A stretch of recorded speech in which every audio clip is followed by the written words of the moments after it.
With a country that is known for developing a form of boxing that includes throwing kicks, knees, and elbow strikes in addition to punches and is known as Muay Thai, it shouldn't be too surprising to know that they have their own version of chess as well. We just have to see if their version of chess is just as interesting as their version of boxing.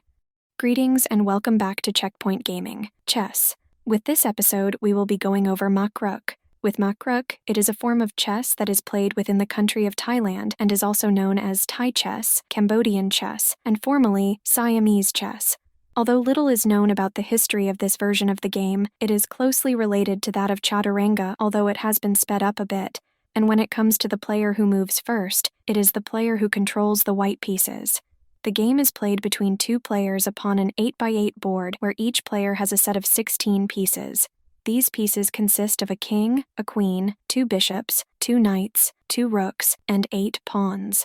With the initial positioning of each piece upon the board, it consists of the following. On the near row of each player, each rook is found upon the far square, the knights are on the adjacent squares, the bishops are on the squares next to them, and the king and queen upon the center 2 squares with the queen, which is the smaller of the 2 pieces, always found to the right of the king during setup. With the pawns, they're found upon the 3rd nearest row to the player with 1 pawn found within each square, thus creating an empty row between the pawns and the other pieces. It is worth noting that with the king, queen, and the bishops, they essentially possess the same shape but are different sizes. And with the rook, it too is similar in shape, but it is much more squat in nature. This can be confusing for novice players, but once a player begins to gain experience and level up within the game, they'll be able to remember the difference between them. With the game's pieces and their given movement, they consist of the following. With the king, which is also known as lord, it can only move 1 square in any direction along the file, rank, or diagonal, although it doesn't have the capability to engage in castling.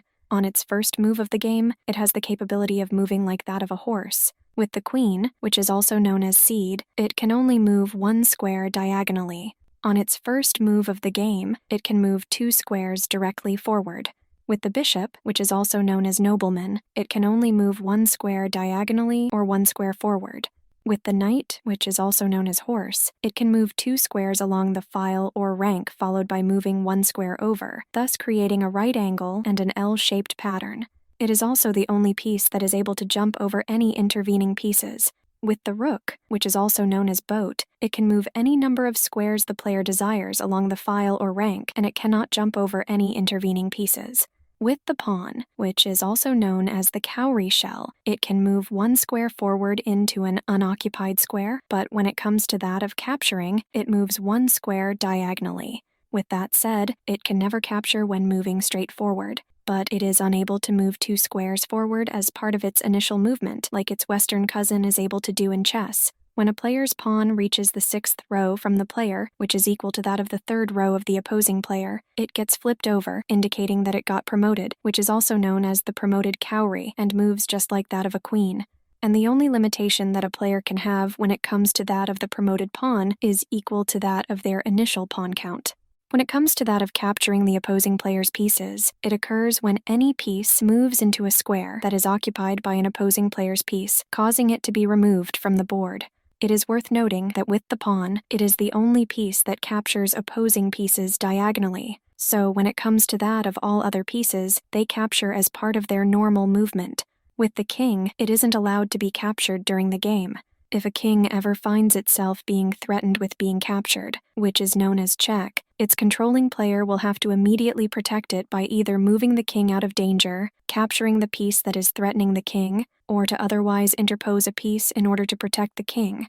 However, if the king is unable to be removed from being checked, then it's in checkmate and they will lose the game. And if a player finds themselves in a situation where any move they make will put their king into check, but their king isn't found in check at the moment, then the game will end in a draw. When a player finds themselves in a situation where they have a group of less powerful pieces when compared to their opponent, then 2 special rules are present that can cause the game to be declared a draw. These rules consist of the board's honor rule and the piece's honor rule. With the board's honor rule, it occurs when there are no unpromoted pawns found upon the board and a player finds themselves at a distinct disadvantage. When this occurs, said player can begin counting their moves aloud up to 64. If said player reaches that of 65 in regards to their move and they haven't been checkmated, then the game is deemed a draw. With the piece's honor rule, it occurs when a player finds themselves in the situation where 1. They only have their king found left upon the board, and 2. There are no unpromoted pawns found upon the board. At this point, the player found in this position will have to stop and figure some things out. The first thing the player will have to do is to find the move count number, which is performed in the following fashion.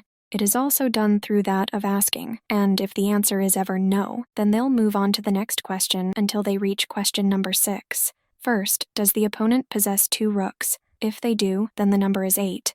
Second, does the opponent possess 1 rook? If they do, then the number is 16. Third, does the opponent possess 2 bishops? If they do, then the number is 22. Fourth, does the opponent possess 2 knights? If they do, then the number is 32. Fifth, does the opponent possess 1 bishop? If they do, then the number is 44. And sixth, does the opponent possess any pieces at all? If they do, then the number is 64. A variant to this move count is as follows. First, if the opponent has 2 rooks, this number is 4. Second, if the opponent has 1 rook, this number is 13. Third, if the opponent has 2 bishops, this number is 18. Fourth, if the opponent has 1 bishop, this number is 41. Fifth, if the opponent has 2 knights, this number is 29. Sixth, if the opponent has 1 knight, this number is 63. Seventh, if the opponent has 1 queen, then the game is a draw. Eighth, if the opponent has a queen and 2 pawns, this number is 83. And ninth, if the opponent has a minister, a bishop, a knight, and a rook, this number is 10. The second thing is, after finding the count number, all of the pieces that are found upon the board are to be counted. This consists of the pieces that belong to both players, including their kings. And the third thing the player is to do is to finally make their move, which is to be done by beginning to count from where said player has left off.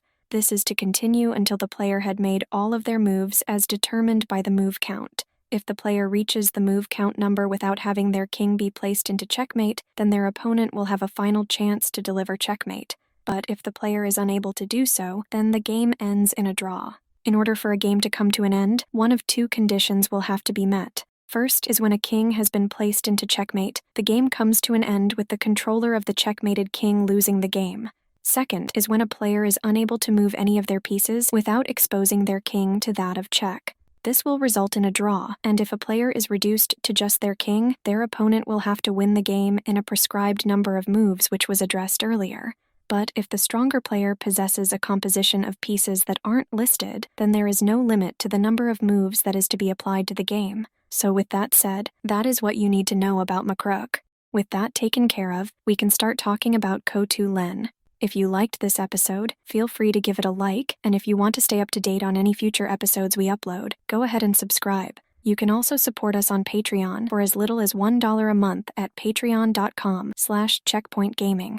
See you in the next episode, and happy gaming.